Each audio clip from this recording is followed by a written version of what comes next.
views and opinions expressed in this program are those of the participants and do not necessarily reflect the views of BronxNet or the program underwriters. Hello, everyone, and welcome to Open, the one and only show that opens the Bronx and the rest of the world right to you. I'm your host, Daren, Jaime, and today we'll update you on what's happening in and around our borough, as well as across New York City. Well, coming up on today's show, we'll learn about the proposed budget cuts to the city's second largest internship program and how they could potentially be affected. Then also, we'll discuss about a nuclear medicine technology program and what can be expected for students that are interested taking place at Bronx Community College. And then we'll speak with the Chief Operating Officer at Windham on how they're helping children and families achieve success. And then a little later on in the show, we'll discuss how an organization is helping youth develop the attitudes and skills needed to enter the workplace successfully. And then finally, we're going to learn about a company that's actually raising awareness about the importance of proper mask usage as well as storage. So stay tuned, because all this and much more is heading your way, because right now we're officially open.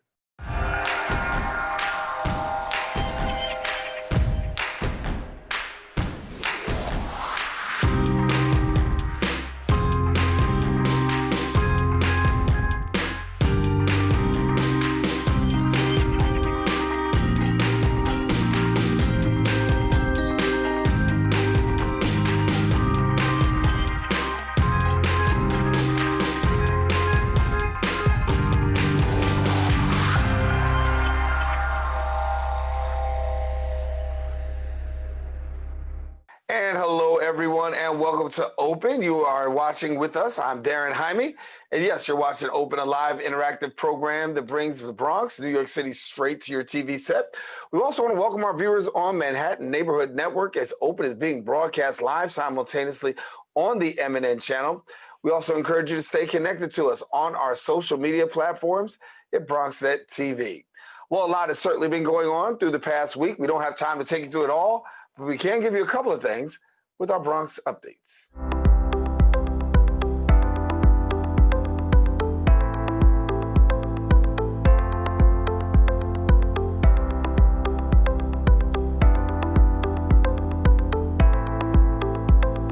Well, starting off, New York City has had a new restrictions program that's now in place, as well as enforcement for COVID cluster zones, particularly in the borough of Brooklyn and Queens. Well, we've also got red and orange zone schools, as well as indoor dining that will be closed for a minimum of 2 weeks. Our Bronx reporter Ashley Tiffany has more on this story. Earlier this week, Governor Cuomo unveiled new cluster action initiative, which maps areas throughout the state that have seen COVID upticks in recent weeks. There are 3 levels of restriction for cluster zones shown on colored-coded maps. The highest risk areas are red, surrounding areas are orange, and precautionary spots in yellow. Clusters, all of these areas, you can look at them exactly by the cases. It's not by zip code, it's not by census tract, it's not by any political metric, it's only by the number of cases.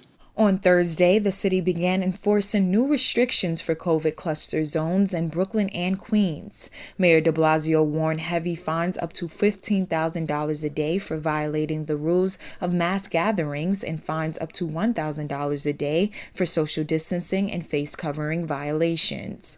Red zones are defined as an area with 3% positivity cases on a 7-day average.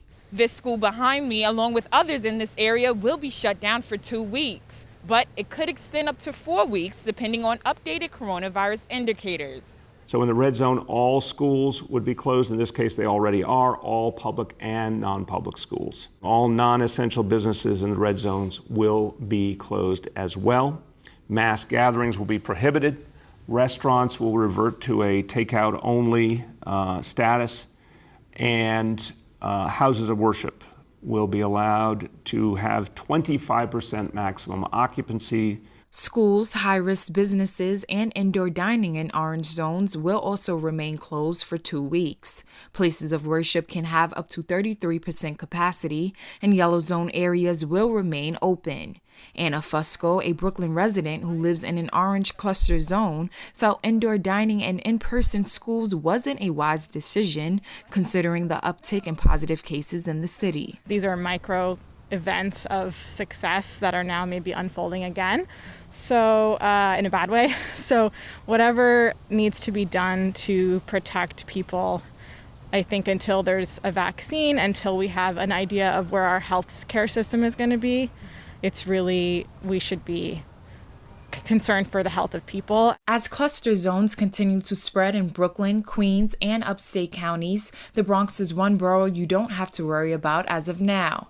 Executive Director of the Bronx Public Health Office at the New York City Department of Health and Mental Hygiene, Anita Reyes, says since the early stages of the pandemic, they have been working closely to identify the affected areas using a hyper-local approach. We really looked at areas where we're high traffic area, but areas where we could partner with community residents. And so we decided to set up a testing site at these locations. And this is a joint effort with City Hall, with health and hospitals, with the health department, with the test and trace team. So it's a multiple agency approach.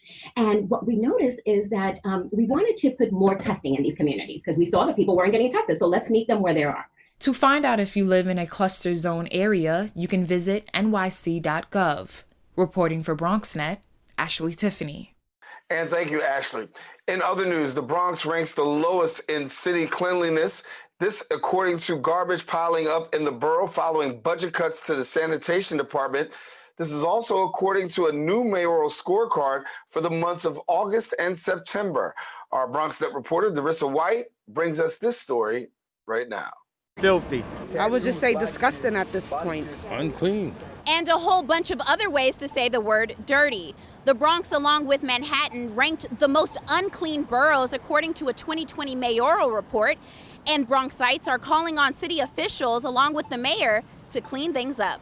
The mayor's scorecard comes at no surprise after he announced $100 million budget cuts to the city's sanitation department earlier this year due to COVID-19.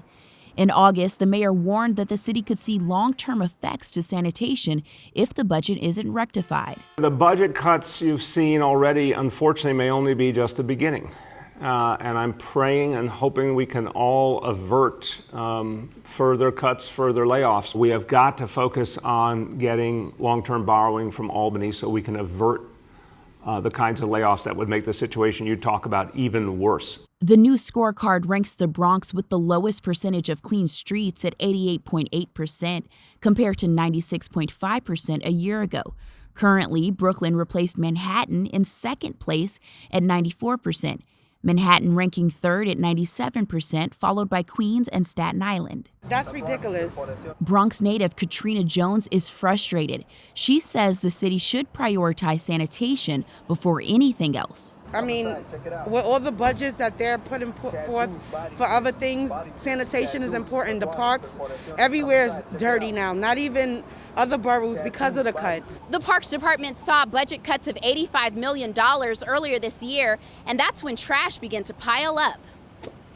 We had to balance a budget deficit of $9 billion, and that wasn't an easy task at all. So we went into the budget process knowing that it would be very painful, knowing that we would have to make a lot of really tough decisions. Council member Vanessa Gibson of the Bronx's 16th District acknowledges the tough decisions her and her constituents had to make with budget cuts, but says it will take a collaborative effort to keep the Bronx clean, while City Council awaits money from Albany. When you put all of that together, a lot of vacant positions at sanitation that were not filled, less staff, less corner litter basket pickups. When you put all of that together, I can honestly understand why the rating was where it is. And it's disappointing, but I acknowledge the challenges we faced. This is just temporary. This is not a permanent problem. This is going to fix itself eventually. And in the interim, Gibson is calling on residents and community leaders to organize cleanup initiatives similar to hers, at least until the city gets the funding it needs.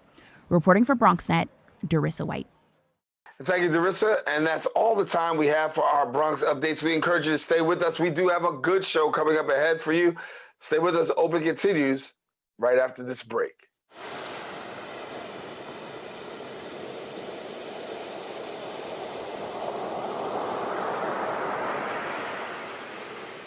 And we are back here on Open, so welcome back with us.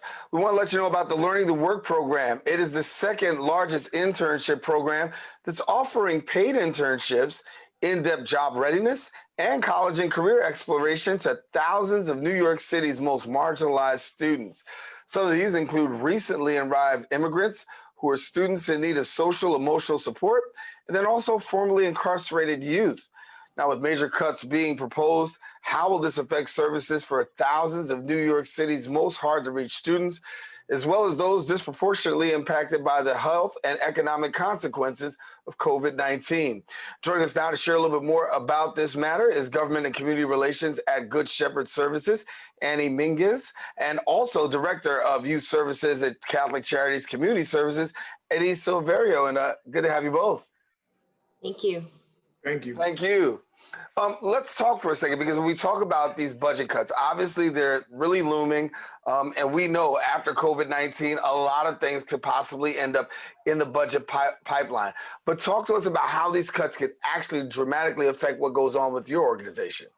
Good Shepherd Services is a member of the Learning to Work Coalition. It's 20 organizations that throughout the city are serving over 16,000 young people. And one of the reasons why we are here is because in the Bronx, we're going to see an impact to over 4,000 young people. These are young people that have been most impacted by COVID. We're also talking about young people that are getting an opportunity to really fulfill their high school dreams with the support of individuals that are literally sitting at the desk and calling them at 7 a.m. in the morning and asking them, what do you need in order to get yourselves to school? The Learning to Work model pays for both the supports that community-based organizations provide in schools in partnership with educators, and then puts over $9 million into the pockets of young people who we know sometimes our parents are experiencing homelessness, are dealing with being the caretaker at home, are dealing with a mixed household, living in mixed household immigration status homes.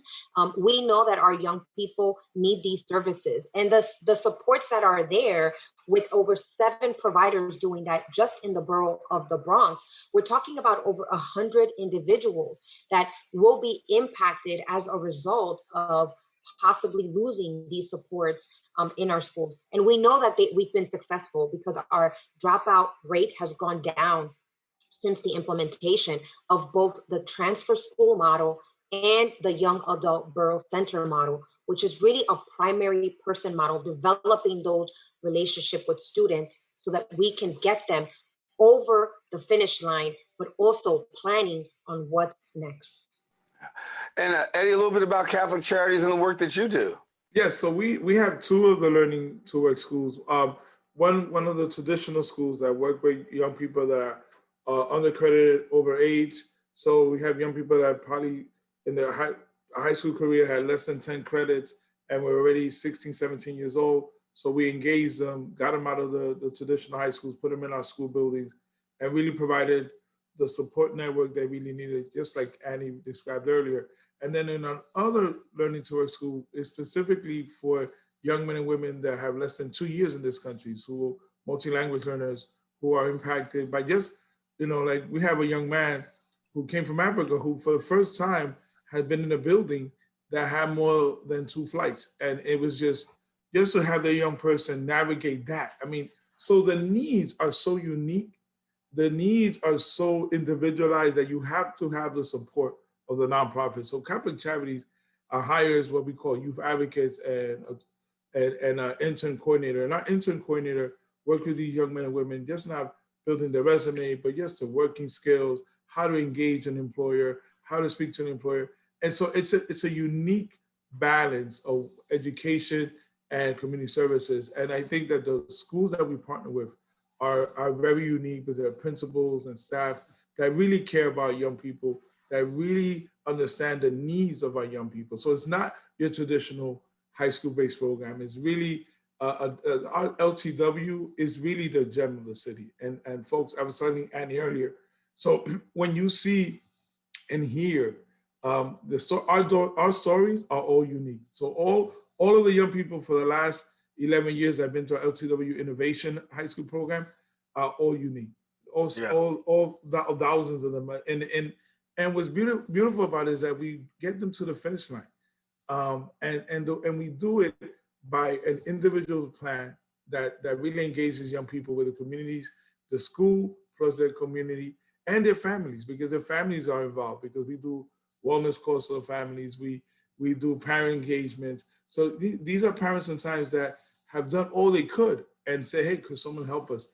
And that's really I think the difference of LCW compared to other programs that we see that work with our young people day to day. Yeah. And I don't think anybody would question the impact that you guys have. I mean, you have a far-reaching impact in terms of impacting lives, impacting young people in such a dramatic way. And so when we talk about what could possibly be down the pipeline with all of these cuts, it really could have an adverse effect for you. Talk to me about what you guys are doing now in terms of trying to keep the message out there and, put this fight on in the wake of these possible cuts. Yeah, thank you, Daren. That's a great question. So we have been mobilizing under the coalition banner, Learning to Work. And we have mobilized parents, principals, assistant principals, young people, and staff. And just last week, we held our first rally because we reached capacity and over thousands of people that were watching us on Facebook Live. And we're doing it again. And we're going to be doing 5 more rallies where young people will be able to share with the public what it is, the impact that these programs have had in them. And we're also asking the general public to join us, to call on the mayor and to call on the chancellor to protect Learning to Work funding, both the supports that the community-based organizations provide, but also the income that goes into the pockets of young people that need it so much, especially right now during the pandemic. Yeah. So Eddie, talk to me about how you see things going now in the near future for you. I mean, what's the work like, and what are things going on what's happening right now? I mean, we're ringing the alarm. I think Annie said it. We're working with the coalition. I mean, our young people are ready. It was up to us. Annie knows we had like a list that goes beyond what we can in terms of young people are ready to speak. Our principals are ready to speak. Our staff is ready to speak because they get it. This is, and we get it, right? We understand the city has no funding and it's limited, but there's certain programs that you can't touch. And unfortunately, LCW is one of them. I think it's a unique program. I've been saying it to everyone. And I think our young people are ready. Our families are ready to speak up and speak out. But yeah, we have to fight the good fight. The truth is we got to go out there and engage the powers that be and make sure that our young people get the opportunity, the space and the place. I always tell people that's what's unique about us as advocates, that we allow our young people and our parents to speak for themselves because they know better than how these programs are impacting their lives. So we're bracing ourselves. The reality is, we went through this for SYP, Summer Youth Employment Program. We went through this for day camps, right? We fought the fight. Annie was there with us, and we made sure the same thing. We had citywide ones. We did borough-wide ones.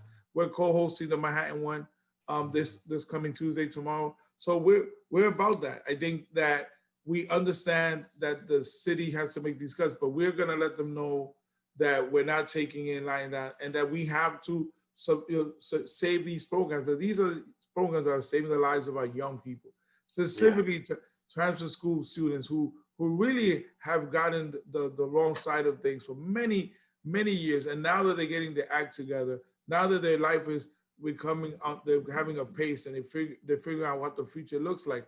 We want to shake them again. And I think it's unfair. And I think it's up to us and them to ensure that we save the Learning to Work programs and that the cuts are minimal so it doesn't impact the day-to-day of the programs. Annie, before we go, I got to just ask you real quickly, if people want to join in to help you with this fight, how do they go about helping in the fight? Yes, they can actually come to Good Shepherd Services website on Facebook, and go to Good Shepherd Services New York City, and you can join us live to watch us on live every Tuesday and every Thursday for the next 3 weeks. We have each borough represented, and we are going to be together calling on the mayor and the chancellor to protect learning to work, because we need to do this work with young people and listen to young people and say, this is working, and we as adults need to listen. All righty, Annie, Eddie, we got to leave it there, but thank you. We were going to continue to follow this story too, and so please get us the update to let us know how things are working. You guys are doing great work. Hopefully, we won't see too many cuts and you won't be too impacted. Thank you so much for joining us here on Open. Thank you. All righty. Well, listen, want to let you know, if you want more information, all you got to do is visit the website at goodshepherds.org, or what you can go to is cccSNY.org. And we encourage you, don't go anywhere. We've got more shows still coming up. We'll be right back, coming up right after this.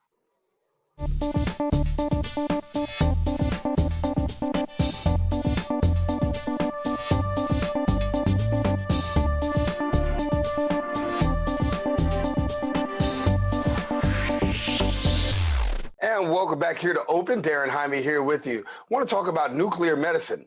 It's a branch of medical imaging using radioactive isotopes for diagnosis and treatment of certain diseases. Now, the BCC Nuclear Medicine Technology Program is the only nuclear medicine program in any CUNY or SUNY school. This technology field involves collaboration and interactions with highly specialized people, the operation of sophisticated instruments, and excellent salaries. Well, what services and benefits will be provided to enrolled students in this program? Here to tell us a little bit more about it is the Director of Nuclear Medicine Technology at Bronx Community College, Grace Tursi-Wenzler, and Nuclear Medicine Technologist at NYU. We've got Harry Rivers, and both of you, thank you so much for being with us. Thank you so much for having us. I really appreciate the opportunity. No, it's great to talk about this wonderful and exciting program. And so for those people who want a little bit more in depth about the program, talk about exactly what this nuclear program encompasses. Yeah, absolutely. So I think most people that might have heard of nuclear medicine refers to like maybe a nuclear stress test is something that many people can relate to. So nuclear medicine, it's a branch of radiology. So it usually sits within the same department as, CAT scan, ultrasound, X-ray. But we're a little bit unique in the fact that we actually administer radiopharmaceuticals into the patient. So that can be by the way of, intravenous injection, inhalation, a capsule, a number of different ways where the patient actually becomes radioactive. We're then able to take different images of either their organs or cells to determine how that particular organ or cell is functioning. So cancer is a very, common type of pathology that we image in nuclear medicine to actually determine if, there's, say, a lung nodule, if it's malignant or benign. So rather than having to, in the past, where they would have to actually, open a patient up and biopsy them, now with this type of imaging, we can actually determine, again, if it's malignant or benign without the physical biopsy. So there's a lot of benefits to this field. Yeah. Harry, your thoughts on the program? I think the Bronx program is very good. I've been to a few different facilities since I graduated and before I graduated during my clinicals. And I meet a large number of people who graduated from the Bronx Community College program, in different hospitals, and even as far as I've worked in Jersey since I graduated, even there, I've run into numerous people who actually graduated from Bronx and know the former director, and I think it's, personally, I think it's a very good program. Yeah. Well, talk to me a little bit more about the program in length. I mean, it's about a 4-year program, am I correct? there are prerequisites required in order to begin the program, including like chemistry, anatomy and physiology, things like that. But some students, have a bachelor's degree or have had some previous degree and come into the college, so they don't have, where others that are just beginning their college degree would take those prerequisites. That usually takes about 1 year for them to complete the prerequisites. And then once they start the program, it's 2 years from that point. So it can be either 2 to 3 years, depending on what type of college experience you've had in the past. Amazing. And when we talk about salaries, I mean, obviously this is a good way to make a living. I think some people think that, the salary range may not be so high, but the truth is it's pretty good. It is, yeah. I mean, I would say it's very safe to say a starting salary in, within the New York area can be between 65 and 75,000. A lot of the recent graduates have started, around $35 an hour, I would say. I haven't worked in the field in a while. Harry might be better to say than me, but I would say it's a pretty good starting salary, especially with a 2-year degree. Mm-hmm. And Harry, talk to me about your desire to want to do this. I mean, what was the impetus for you saying, hey, I want to pursue this as a career? Actually, this is my second career. Mm-hmm. And the reason why I got into this particular field is because once I retired from my first job, I really didn't want to retire. I just left for various reasons, but I wanted to continue working. So I just happened to meet the former director and we talked about it. And as we talked, I realized that, I didn't have an extensive college background when I started this, so that I had to take all the prerequisites and everything. And I was trying to find myself. And like I said, I met the former director and we talked about it. And I realized, this sounds like something I can do within a reasonable amount of time, graduate, get a job, and make a good living at it. So that's what prompted me to this. And then once I started, I said, oh, I like this. Mm-hmm. Yeah. And that's great. Talk to me about cancer imaging too, because in addition to nuclear imaging, right, there's cancer imaging that also takes place. Share with me a little bit about how that works. Yeah, so, again, our field is unique in the fact that we can evaluate the function of organs or particular cells in the body. So, you could be getting a nuclear medicine scan to evaluate how your heart is functioning, or you could be getting a nuclear medicine scan, more specifically called a PET-CT scan, to evaluate if there's cancer cells present in your body. So we inject a certain type of radiopharmaceutical, fluorodeoxyglucose, that actually highlights those particular types of cells. So patients that are either suspected to have cancer or are already diagnosed, but they want to see, the extent, or have gotten treatment and they want to see how well the treatment is responding, can have these types of scans, within the nuclear medicine department to determine, again, how many cancer cells are present and where exactly they are in the body. Grace, about the program, how can people get enrolled if they want to? And then Harry, you just jump on in right quickly and let us know exactly what they could possibly expect. Yeah, so I would say the first step would be to pursue enrolling in BCC College, in Bronx Community College. And then admissions evaluates, prior transcripts and things to see, what prerequisites, maybe you already have credit for and you don't have to take. And then definitely contacting me as soon as you have questions or maybe you just want information even before you apply to the college. I can be reached at my email at Bronx Community College, which, and I can say again at the end as well, but it's my first name, Grace.Tursi, Tursi, at bcc.cuny.edu. So anybody can contact me if they have any questions about the program. So that's really the first step in applying. And then, we monitor prerequisites and things from there and select the students. Our program starts a new cohort every fall. So our next cohort will be selected usually in June, starting in August of 2021.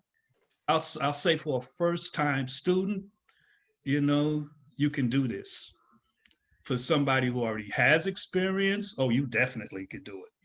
You know? So I think it's worthwhile. That's awesome. Well, Harry, thank you so much for taking the time and sharing with us. Grace, as we said, the cohort starts in the fall, and want to thank you both for taking the time to share about the nuclear technology program. Much love. Thank you so much. I appreciate it. Oh, thank you. Thank Harry, you for best having wishes. me. All right, thank you very much. Glad to have you. Listen, we got more on this program as well, too, so stay tuned. We're taking a quick break. We'll be right back right after this.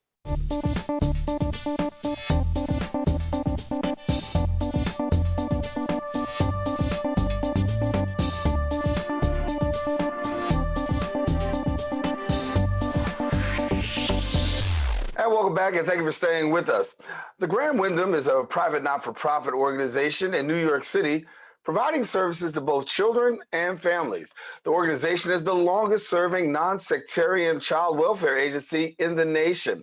In full partnership with families and communities, they strive to make a life-altering difference with children, youth, and families who are overcoming actually some of life's most difficult challenges and obstacles by helping build a strong foundation for life. And joining us now to share a little bit more about it is the Chief Operating Officer at Grand Windham. We're pleased to be joined by Kimberly Watson. And Kimberly, good to have you. Good to be here. Thank you for having me.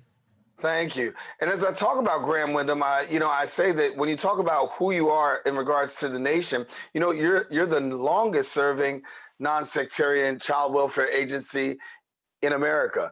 And so for somebody who doesn't know exactly what that means, why don't you put that into layman's terms first of all? Well, it means that we have been providing services and helpful help to children and to families in the communities without regard for their religious affiliations and connections. And at the time and at the start of these organizations that we have today, many of whom have a long history of doing the same kinds of services in New York City, once upon a time, folks were connected to those organizations because of their religious or denominational affiliation. And so GRAM was the first organization to help children and to help families without regard for what people believed and what their spiritual or religious connections were. Yeah, and talking about you're helping community, you're helping families, you're helping children. Give us a little bit about the work that you do, particularly with children and youth. So GRAM has its start in providing care for children who were orphaned and or what were called half orphans at the time, and that today really means children that had one parent. And so we've continued that tradition. We provide foster care services. We have, we up until a few months ago, had a program at our campus in Hastings-on-the-Hudson that provided services and care for adolescents. But in addition to that, we have a whole host of services in the communities in and around Brooklyn and Harlem and the Bronx that provide preventative care to parents and families. We have a whole host of youth-related activities, including our after-school and our Beacon programs, our Cornerstone program at Manhattanville, as well as our Family Enrichment Center in Hunts Point, and our Graham Slam program, which is kind of a Pearl program also, that provides care and attention to youth. And you talked just a few seconds ago about the Grand Slam program. Tell us about the Grand Slam program's impact, because I know it's having a huge impact amongst youth and community. So Grand Slam really was conceived a few years ago when a number of us in the organization who had been doing this work with youth primarily in foster care, but also in the community, and saw that the opportunities that they needed to be able to be successful and to thrive were not fully made available through the various systems that we had been associated and a part of. And so we began to dream, is really how it started. We dreamed of what it would look like and what it would be like if we could really support kids and be with them for as long as they needed us, giving them the kinds of, and we call it helpful help, the kind of helpful help that they needed to be able to succeed, and to encourage them to dream and to strive for the goals that they wanted to achieve, and to help them fulfill those goals. And so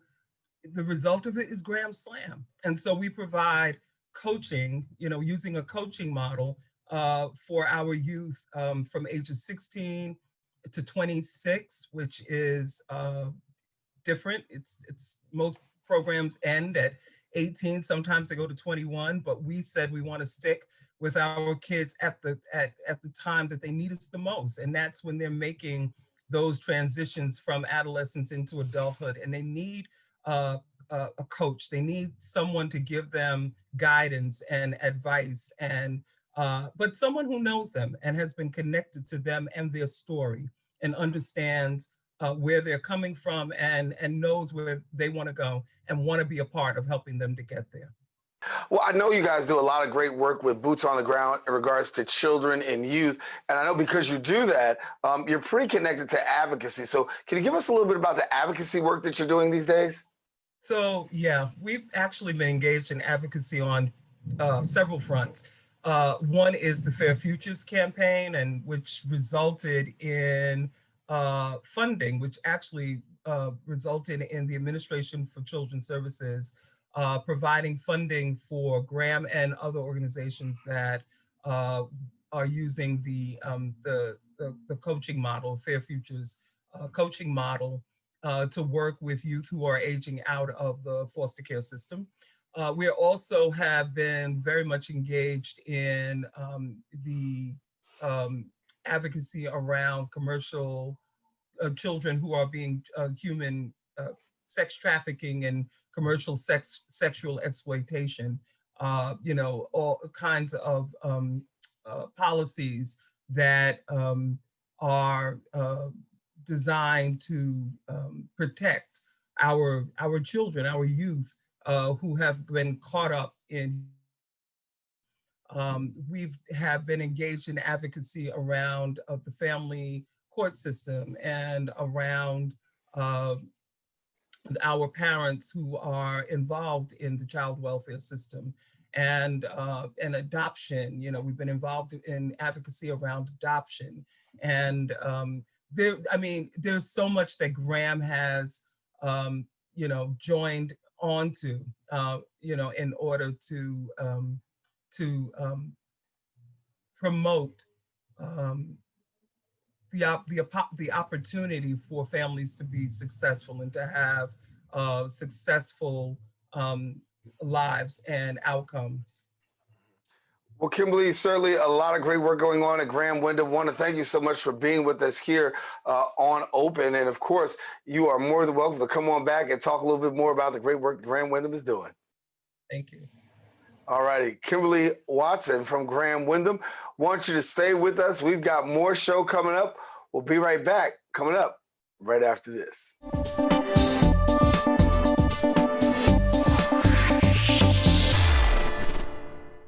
And thank you for staying with us. The Children's Village works in partnership with society's most vulnerable children so they can become educationally proficient, as well as economically productive and socially responsible members of our very own communities. Now, the agency believes that there are 3 keys to a child's success, which include education, work, as well as lifelong relationships. They also help develop the attitudes and skills needed to enter the workforce successfully, and believe one strong adult relationship is a game changer for a child, particularly in the area of foster care. Here now to tell us a little bit more about their organization is the Vice President for Community-Based Services at the Children's Village, Warren Kent. And then also we're joined by Children's Village consultant, Stephen McCall. And thank you so much for being with us. Thanks for having us. Yes. Thank you.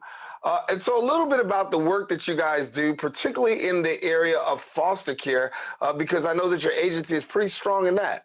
We are a foster care agency. We have approximately 250 children,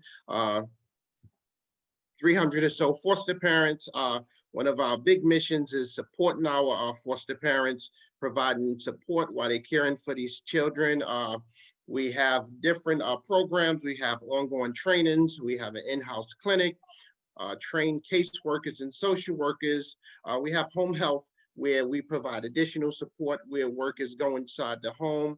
We have a mental health team available, housing specialists, educational specialists, employment specialists, youth advocates, just to name a few things that we have at our agency to support our foster parents and the children that's in foster care until we're able to get them back home safely and quickly as possible. Mm-hmm. And Warren, I know that you have a special program. It's called Transformative Mentorship, and that program deals for some young people who've been involved in the criminal justice system. I know you've been doing great work pre-COVID and also post-COVID as well. Talk to us about that program and how you guys have been navigating, particularly through this COVID pandemic. Well, thanks again. It's an amazing program.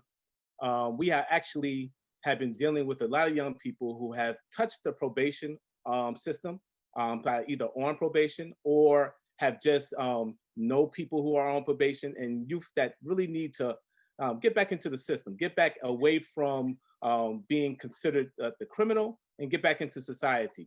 So what we do is work with them. We work with them with this theme, the thing that we call restorative justice. Restorative justice is really giving young people another time to get back on track, to actually start to say, hey, I could do things a little bit different. We like to introduce them to things that they've never possibly seen before. A lot of the young people that we deal with probably don't even go out of 4 square blocks of where they live. So when we take them on trips and we go to events that are in the city, this is probably the first time that they've ever been outside of their community. We also like to introduce them to positive things, things that we call journaling. Journaling is important because it allows them to really take an introspective look on things that they have gone through and kind of get an idea why they've done what they've done in the past. And then we try to link them with what we call a mentor that has lived experience, or what we consider to call credible messengers. These credible messengers are amazing, and they're able to connect with the young people in a way that we would never be able to do so because we've never been down that road. It's a program that has had amazing results. Young people really have gravitated to it. They do whatever they need to do to get to the groups. And COVID has, possessed a little bit of a challenge, but we have maintained a good, steady income of young people coming in, and also had some great results, even with the fact that we had to go remotely.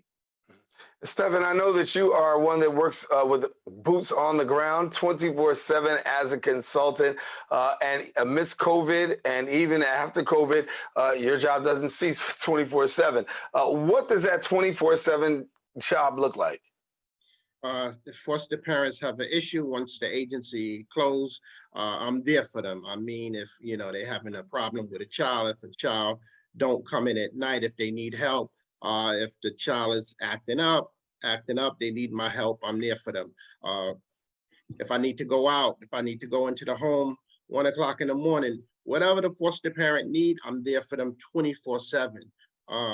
We know a lot of things happen once the agency is closed. We have a 24-hour, on-call number at the agency, but just having that live person there, and like Warren just said with the credible messengers, besides being a consultant, I'm a foster parent. I've been a foster parent for the past 22 years. So I have that experience of being a foster parent. So a lot of things that they call with, I could kind of talk them out of it because I'm living it right now. Right now, I have three teenagers, and not teenagers, one 17-year-old and 2 21-year-olds in the home right now.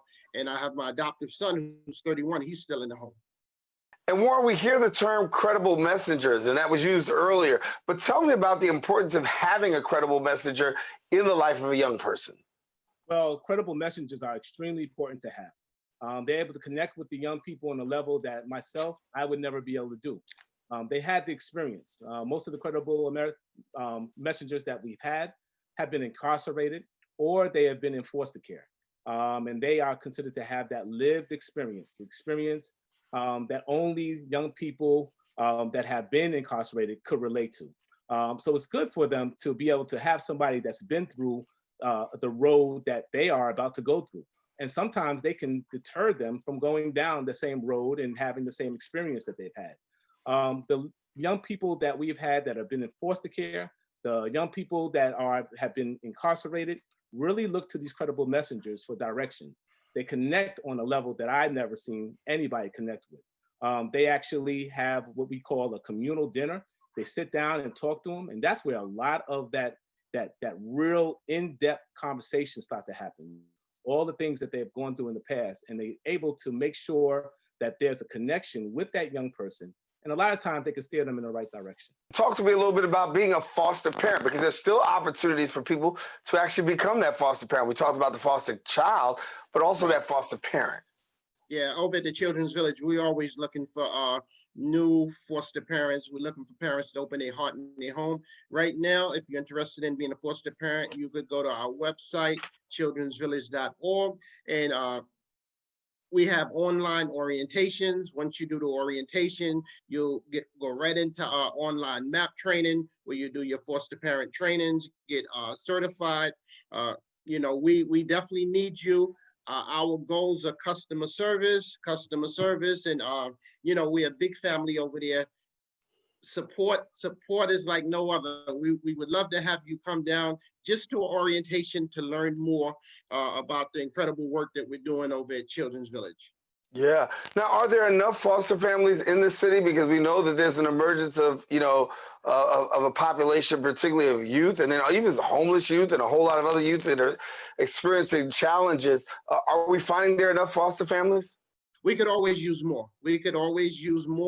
It's better to have more than less. So at this time, we're recruiting, we're looking for good homes, people to open their heart and their home, because we have kids, they going back home, but then at times they come in, we have a surge. But right now, I would say the state of foster care, we're at a good place, but we definitely looking for more foster parents over at Children's Village. Please log on to the website.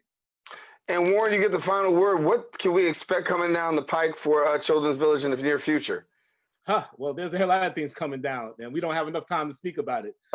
What I will tell you is that we are always looking at a new way of addressing issues. We are really into this thing called primary prevention, making sure we get involved with the families and the community prior to them becoming a part of the system. So that's a big piece. We also have Braveheart services that provide services for young people in the foster care system and trying to advocate to change it. There's so many different things that we're involved in at the Children's Village. But the biggest thing that we want to do is make a difference. And that's what it's all about. Myself, along with Mr. McCall, told you I'm a foster parent and an adopted parent. So we are always looking for more adopted parents, foster parents to come join Children's Village. You will never find a support system any better than right here at Children's Village. Well, I want to thank you guys both for sharing and great work, really impacting the lives of young people and making a difference in families. Thank you for the great work that you guys continue to do, and thank you for being with us here on Open. Thanks for having us. Take care. All righty, listen, we encourage you, don't go anywhere. We still have more Open coming up. We'll be right back right after this.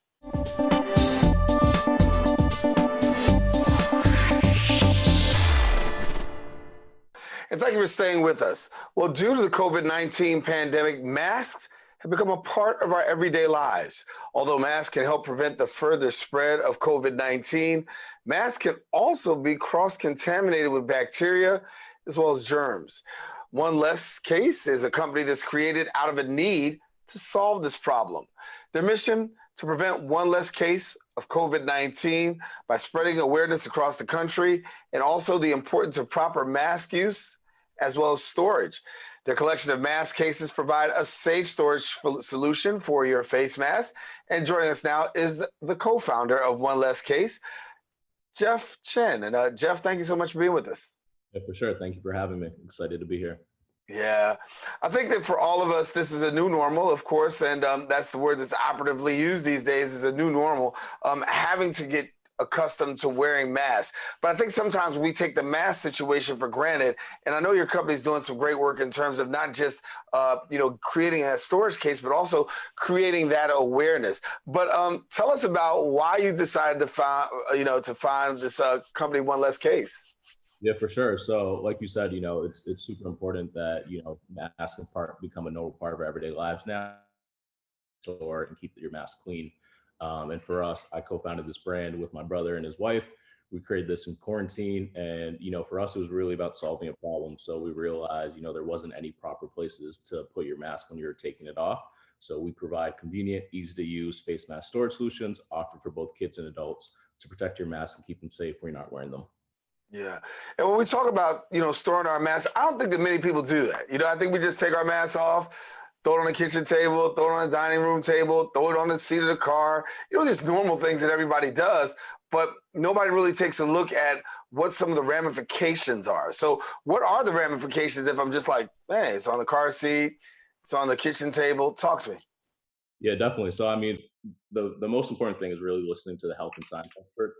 And you really want to be mindful that your mask is not being put anywhere that could cross-contaminate it with bacteria and germs, like you said. So, for example, a lot of times you see people take their mask off, put it around their neck, and anything, that's on your neck is now exposed to the inside of your mask, which you don't want. So, being mindful to not put your mask around your neck, putting it around your arm. Again, like you mentioned, you sit down to eat, whether it's at home, whether it's at an outdoor restaurant, making sure you're not taking your mask and putting it on the table. That surface could have been exposed to other bacteria and germs. And then again, when you get home, whether that's like your countertop, your bar top, whatever you may have, where you put your keys, your watches, all your stuff when you get there, making sure that area is not dirty as well. We see this a lot, just driving around. People have their mask in their car cup holder, hanging on the rearview mirror.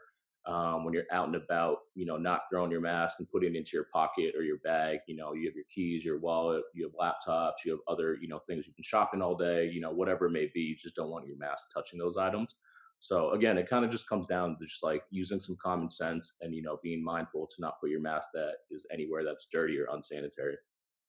Well, it seems like, you're definitely filling the gap, right? You're filling the gap for a lot of us who may not take this information or have the knowledge of the information.